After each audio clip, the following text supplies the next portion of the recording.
Indigenous Asháninka communities in the Amazon rainforest in Peru have asked us to help them supply fresh water to 4 remote villages. The communities themselves will design and build the water infrastructure, but have asked for support to purchase the materials. We are aiming to raise £8,000 initially to cover the materials for at least the first 2 villages. This will give around 300 people access to clean, fresh water for drinking and sanitation. The Asháninka are one of the largest ethno-linguistic groups in the Amazon rainforest. Their ancestral home is deep in La Selva Central, the central forest of Peru around the Vilcabamba Mountains of the Andean Amazon, and now extends to the state of Acre in Brazil. Asháninka translates simply as our people. Although materially they might appear to have very little, they do not see themselves as living in poverty or as victims of underdevelopment.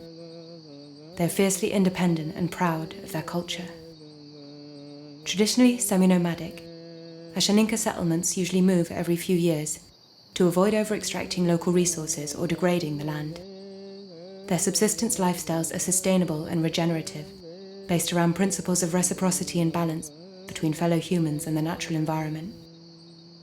They cultivate, hunt, and gather their food, as well as materials, to skillfully craft almost everything they rely on in their everyday lives.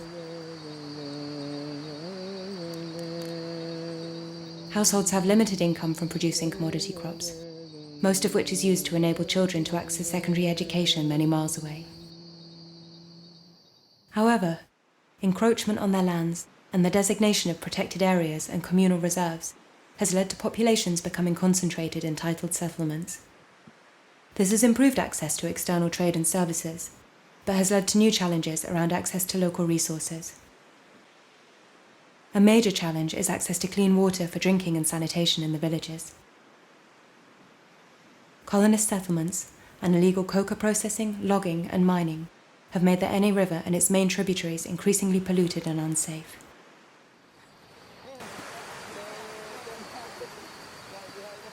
In response to the problem, the Asháninka have decided to develop water infrastructure fed by natural sources, utilising gravity to deliver fresh water to villages. The system will be designed and constructed by the Asháninka so that it is self-sufficient, sustainable, and can be maintained by the communities themselves. Although they have the knowledge, skills and workforce, they don't have the additional resources the project requires. It's those materials that this initiative aims to provide.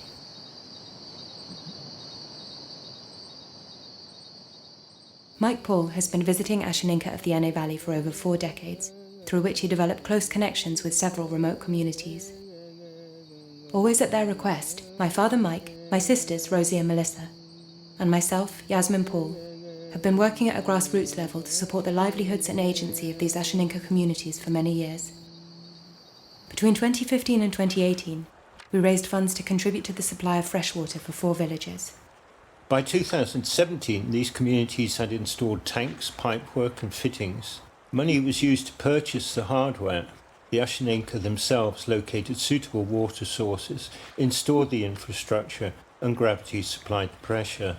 No Western expertise, no high-tech, no long-term dependence. Post-COVID disruptions, we've been asked to help 4 villages. All the assistance is tremendously appreciated, especially by the women who previously have collected large quantities of water from rivers or streams often quite far away. There are substantial health benefits for the communities, especially for children. It is, of course, humans' prime need, and we are proud to help with this. I and my daughters fund our visits ourselves. Donations do not support incomes, travel, or any other of our costs. We're now aiming to raise funds to cover the cost of materials for at least the first 2 villages. A contribution of £25 will provide one Asháninka woman, man or child with a long-term supply of fresh water directly to their home in the forest. This will support them in maintaining their sustainable livelihoods, their natural environment and their culture for years to come.